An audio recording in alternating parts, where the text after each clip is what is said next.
At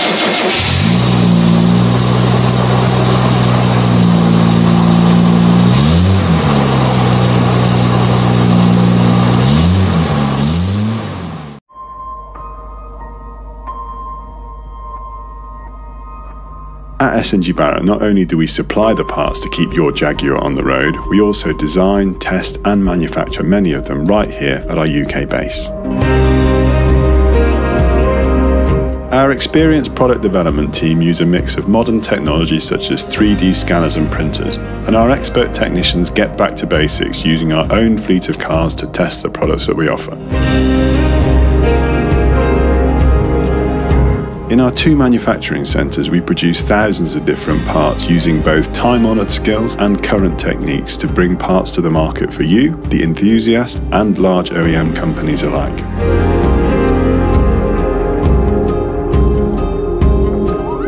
SNG Barratt was born out of the love for the E-Type Jaguar, and today we still love nothing more than getting out and about driving these fantastic cars. We both support and participate in events across the globe, and we know the importance of striving to keep quality parts available for the Jaguars that we and our customers love.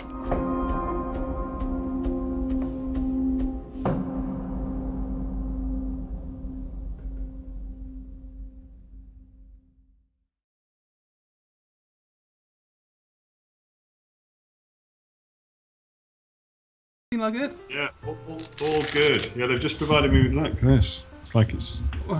Same, yeah, I've got similar mic. Oh, cool. Love the poster in the background, eh? The photo? Yeah, it's cool. That's on...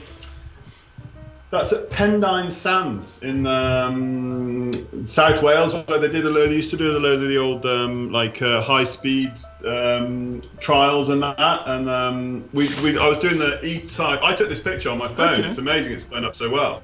Yeah, it's really good. Yeah, it's when I was doing this round Britain tour a few years ago, and they wanted a volunteer to be the first one to drive onto the sand because they weren't sure if it was wet enough or dry enough to drive on, and I was the first car onto the sand, but it was this really misty morning. It looked awesome. You guys get that nice misty beach pictures. Yeah, what are you saying about our weather?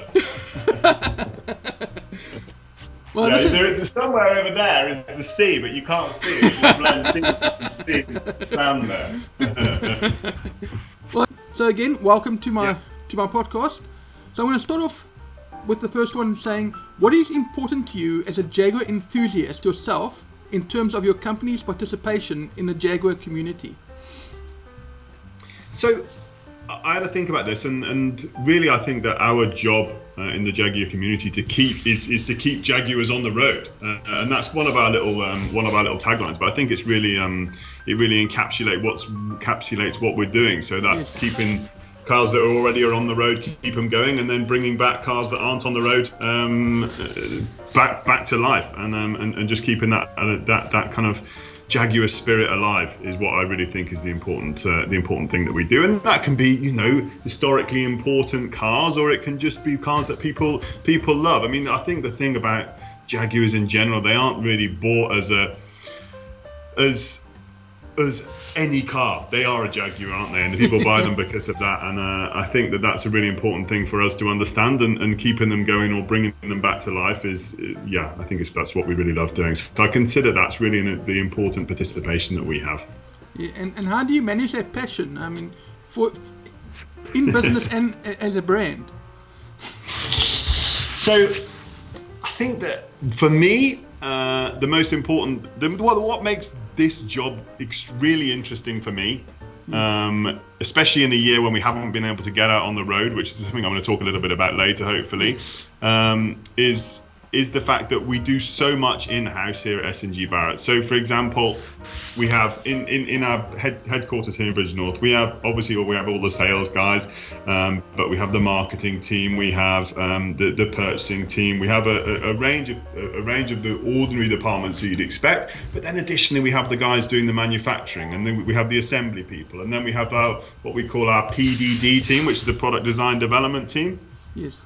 And they do some really cool stuff with 3D printing, and the scanning and all the funky stuff that those guys do. So for me, in terms of working in this business, that's what I love. It doesn't necessarily, I don't have to do one particular thing each day because it's so broad. I can go and see what those guys are doing, or go into the workshops and see what they're working on. And we have a guy here that looks after our own cars, and so I can go and see what he's tinkering about with, which is just makes life really interesting for me, and that's how I really enjoy it. Oh, that's really cool. And but how do you keep that flame burning? I mean, obviously you got one side passion, the other side business. That's it. I mean, the thing is, for me, I've done this all my life pretty much. I was brought up with car parts all over the garage and the kitchen table. I mean, when I was a kid, my mum used to have to clear. My dad would be on the kitchen table, reconditioning switches and that kind of thing. So we'd have to clear off the Jaguar parts off the kitchen table, and then my mum would lay up the dinner. So I've done it for an awfully long time in terms of being involved in this. But frankly, I'm a petrol head, and I love my cars. And I think without that, then I would have run out of steam. But I love the cars, and I love the people that are involved in the cars and getting out there. And I think if I was doing this just as a business, then I wouldn't have lasted this long. But it's the fact that it's in my blood, but I'm a petrol head underneath as well. Yeah. And talking cars, what Jaguars do you personally own? And are there any other cars that you have in your collection or that you own? So I wrote this down. So we at the moment, so we've had I've had a lot of different ones over the years. At the moment, I've got 3 E-types. I've got a Mark II. I've got an F-type. We've got a selection of other Jags in the SNG Barratt fleet here. We've got XF, XE. We've got an iPace. I think that's it at the moment. So I've got plenty to choose from. And then go on. So out of interest, how's the iPace? I mean that's totally different. So I tell you a story about the iPace. So I had the iPace as my own car for a while, and it's an amazing car, right? So it is so fast, and it's quite nice handling and all of that stuff. I think as a technological achievement, it's amazing. However, I really struggled with it in terms of usability, just because of the practicality. I live out in the countryside, and I've got 2 kids, and we go away sometimes at the weekends and that, and the practicalities of using it on the English roads, if you don't just want to commute a short journey backwards and forwards to work where there's a charger at one end or a charger at the other end, I really struggled with it. But that's getting better. The network is getting better, but for me, in terms of my just lifestyle, I wasn't able to make it work. Yeah, I could say as a day-to-day runner. And one of my guys here uses it, and he uses it as his commuting car, and he doesn't go that far in it. He's got another car, and I think if you have an iPace or you have an electric car, you need another car. But it's an amazing technological achievement. But I didn't use it myself that long. Yeah, because I think South Africa, I think is still on the rise to accepting something like that, and we've got such vast open areas that it's almost unpractical to sort of own something like that still. Larger, even though Jag themselves are putting power stations. I think they put something like 60 odd power stations already, charging stations around the country already for it. But it's still not a practical sort of purchase. And also from a money perspective, the currency being so weak compared to you guys, it's just not an easy option or choice to say yes, I will have one. No, it's very, like what I said before, in the fact that it's an amazing piece of kit. It's not just about the car, it's about the whole infrastructure that surrounds it. And even in the UK, we're comparatively small, and we've got we're comparatively densely populated. It still doesn't work well enough. And I've got friends who I had a friend who tried to do it. He's got an iPace as well, and he tried to go from his house to Cornwall, which is a 3-hour drive, but it took him 12 hours to do it because he couldn't find the right charging point, and then he's waiting, and his kids, and it's just it can turn something pretty simple into something pretty complicated at the moment. So. And just again, what daily driver then do you have, and why do you? I was going to answer that question. I think that in terms of a daily driver, I can't really answer that question. It really depends on whether or not I'm taking the kids to school or whether or not the sun's shining. So I've got a Defender, a 110 Defender, which if I'm taking the kids, I might take that. I've got an old Series 1 Landy, which I also use. Oh, they're nice. That's a nice. I love them. So I really like that, but I wouldn't really say I have a daily driver as such. I mix it up pretty much. Okay. If the sun's shining, I'll always take an E-Type, but if it's, otherwise it could be anything. Yeah, I've got an X350 XJR as a daily, which I enjoy. I looked you up on the Facebook group. Yeah, I'm a huge Jag nut. Sorry. Oh no, those are a fantastic car. They're absolutely fantastic car. Those are. I love them. Yeah. And that engine, the R, is just mega. It is, and it's really bulletproof type engine. I mean, it just keeps going and going. And if you maintain them correctly, yes, they are a bit high maintenance, but if you maintain them, they seem to just tick over all the time. Yeah, they keep rolling, and they're just such an effortless drive as well. Yeah. Fantastic car. And in this country, definitely underrated. Now, what are some of the key aspects you love of a Jaguar enthusiast? So I had to think about this, and I said before, when I was a kid, I used to get taken to shows from about the age of 3, and there's pictures of my sister and I at one of the big shows here in the UK, which is Bewley, which is a massive auto jumble, and it's acres and acres of this big site down in the south of England. Yeah. And so I used to get taken to there probably from the age of about 3 or 4, and thinking about what I look forward to during the course of the years, it's getting out and it's going to events and it's doing things face to face, and it's stuff like I've got in this picture behind me here, which is the drive around the UK. That's the stuff I really love, and that's the stuff I've missed and all of us have missed this year. With so many events and that being cancelled, I think pretty much the only event that I've been to this year myself there was a big event called Retromobile in Paris, which I went to, which is in February, just before everything went as it did. Yeah. And it's just a great event, and that's what I really love. I really love getting out there and doing stuff with the cars. I mean, it's exciting. My job is making and selling the parts, but we only make and sell the parts because the cars are going to be driven, right? So yes. Yeah, it's seeing that happen, which I really love, and the people when you go and do those events, and you've got kind of kindred spirits. I'm sure you find a similar thing in some of the communities you're involved in. Yeah. That's what makes it, right? And yeah, that's what I've really missed this year, and that's what I really love doing. And so that for me is the key aspect. Yeah. Now, obviously, you're a very busy person. I mean, you guys are all over the world, and so I'm sure your time is very, very limited in terms of what you can do when you want to just put up your feet. But as a hobby, what do you like to do when you are able to have that opportunity? So I also, as well as this business, have 2 young kids, 3-year-old and 6-year-old, so they're a bit of a handful. And I was thinking about this, and I remember I remember having hobbies in the past, but I just can't remember what I do now with my spare time. But in reality, I always loved racing. I used to do a lot of racing when I was younger, and that was always my hobby. And 2019, I bought myself a semi-lightweight FIA spec E-Type, and the plan was to race that this year. Kind of everyone knows how this year has gone. I know it's road legal as well, this car, so I have taken it out quite a bit. There was sometimes here when we had a proper big lockdown, that one of the only things you could do was kind of take your car out for a drive, but the roads were empty and it was great. So I kind of enjoyed that, but that was always my hobby, and that's what I'm hoping to get back to doing next year if things are a little bit easier. Yeah, I mean that's a real nice vehicle at the lightweight. I mean, I love that. It's good.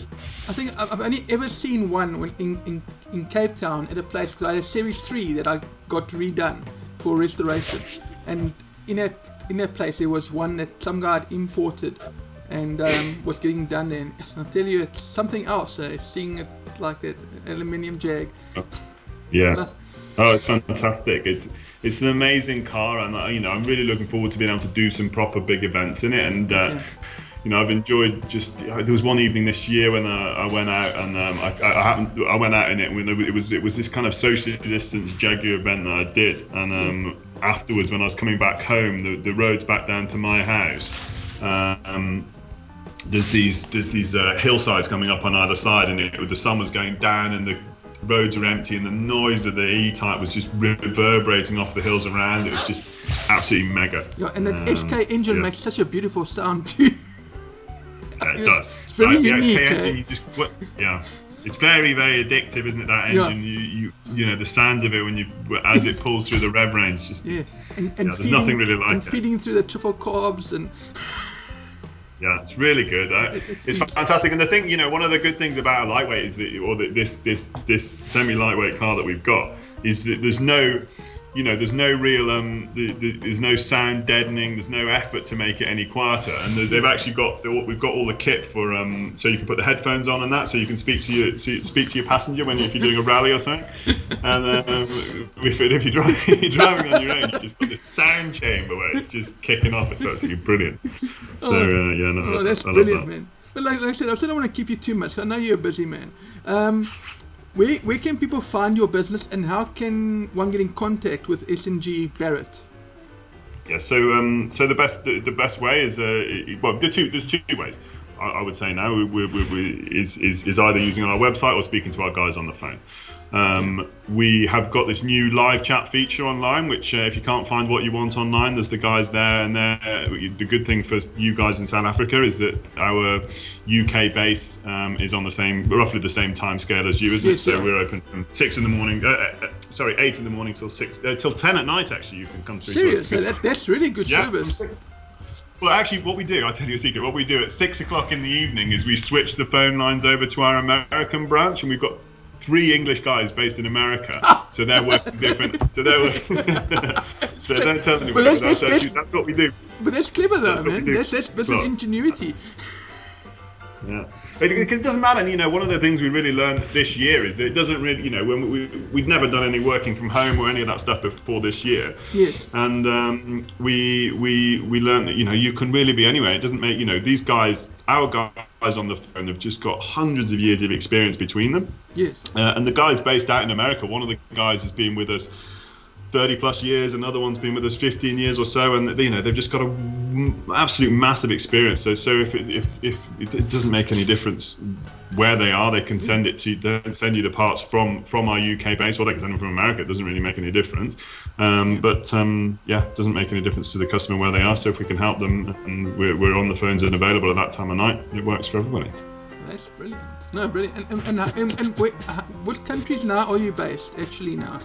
So we have actual physical warehouses here in the UK, USA, France, and the Netherlands. Yeah. So those are actual physical bases. But from our UK operation, we are in total about 85% export.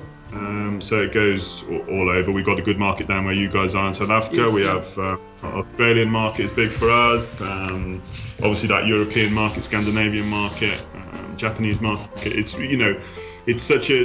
it's a comparatively niche product, and that means that wherever all over the world there's customers potentially of ours. So and the world's got a smaller place, hasn't it, with the internet and the logistics efficiency. It's changed massively since I've been involved, and it's a smaller place. And last question, where do you guys see yourselves going forward from here on? In terms of, are there any plans to expand, or like that kind of? So we expand in two ways at the moment. So we obviously continue to expand within the Jaguar range, and that's as things become unavailable or there's demand for certain products. I mean, we tend to pick up cars as they come out of warranty. So a car's 3, 4, 5 years old, then we'll start to see it. It'll come into the aftermarket because it's not necessarily going back to the dealership to have its work done on it. So we will start to see cars, the requirement for parts for those cars, right through the classics that we look after as well. So the demand for us will be expanding the range within Jaguar. but also expanding. That's on as certain cars come into our range, we'll be expanding the cars in the Jaguar range, but also it's expanding within the Jaguar range to pick up things which would have previously been too low in terms of demand, that we can now, with regards to new technology. And that I was talking a little bit before about the 3D printing work that we do here.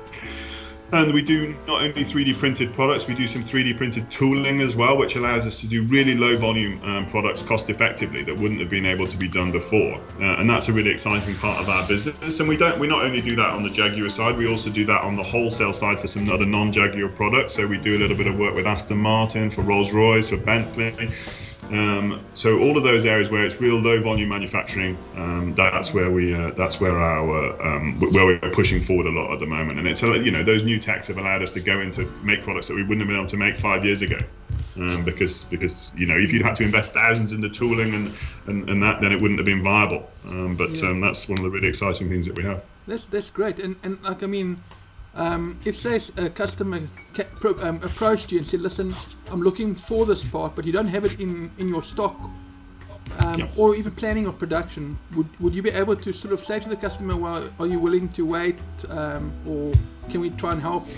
Are you in that position yet as a company? Yeah, absolutely. We take on board all anything which we consider that to be a lost sale of something that we could have sold if it had been available. We take on that information, and then we continuously review where we could have sold something if we'd had it, and we'll look at it. And there's certain, some things are really difficult to make, and some things are within our scope. And we really look at, there's always an economic decision around it, but it's getting easier and easier to make that economic decision, because it's more and more viable to make smaller run parts for us. And we're certainly open to that. And we try and be as responsive as we can and as open as we can about something. And if we think that the answer is no, we'll say, look, I don't think that's going to be a possibility. Go and try and find one, eBay or secondhand or something like that. But those days are becoming less and less for us, and we're able to make more and more products, and it's really exciting. We're testing out all kinds of new different ways of making products, and that's just certainly give us that feedback if there's something you think we should be doing and we don't. Well, certainly for myself, I'm like thinking, it's such nice to have a company like this as a Jag enthusiast, who's willing to go that extra mile for their customers in terms of producing things like that. I mean, it's needed in a time like this where, I mean, Jag generally work on like a 10-year basis really effectively, and then they sort of go on to the next model. The parts become harder to find, and so to have a company like yours, I think is ace. In a time like this, especially when you have a car like mine. But we were founded really on. We started off. The business started off with E-Type and Triumph Stag. Yeah. And the reason why we were around in the first place is because Jaguar didn't think that the E-Type there was going to be any demand for the parts 5 or 6 years after the end of the end of the last E-Types. They were getting rid of the tooling, getting rid of the spare parts that we have, and that's where we were born, and that was the gap that we fitted into, and we've kind of always fitted into that gap a little bit. That's our little niche, as they say in America, or niche, as we say. Niche, yeah. Well, Julian, thanks again for your time, and no, really appreciate it. I'd like to keep in contact with you going forward. I mean, if I ever make it to the UK, I'd love to say how's it to you guys, and actually absolutely, and come over and see what you guys actually are about there, because it'd be nice. Yeah, absolutely. Come and see us. I mean, I'd be more than happy to do that. It'd be really nice to show you around what we do, and where we are in the UK. It's right in the middle of the UK. It's kind of nice British countryside, and it's really nice part of the world to come to anyway. But come and see us. One of the real downsides of this this year is that we just haven't seen as many people, not just on the shows and that, but coming to see us on the counter and bringing their cars here has been less, and that's a real shame for us. So we're keen to see people for sure. I actually had a gent a while back from the UK on Neville's Swale. And, I know this guy. Yeah. Now, Neville was ex-African as well, and he's planning to come. I think he wants to come in November sometime. So, So I'm planning to meet up. Well, we're going to try and meet up with one another and just spend some time together. you know. And yeah, he's a clever guy, right? He's made that the XJ 13. XJ13. Yeah, and his own V12 based on the Jag V12, which is quite nice. Yeah, exactly. The tool room drawing and all that stuff. Yeah. The Terra, I think he calls it the Terra. Yeah, the Terra. The Terra. Yeah, he's a clever guy. Yeah, he's a very clever guy. Well, thanks. Listen, Julian. Thanks a lot. And no problem. Talk to you sometime soon. Yeah, absolutely. Cool. Keep in touch. And I will post the link to your WhatsApp page once it's been published. Brilliant. Thank you so much. And real pleasure to speak to you. Yes, likewise. Take care. Julian. Thank you very much. Okay, bye. Bye-bye.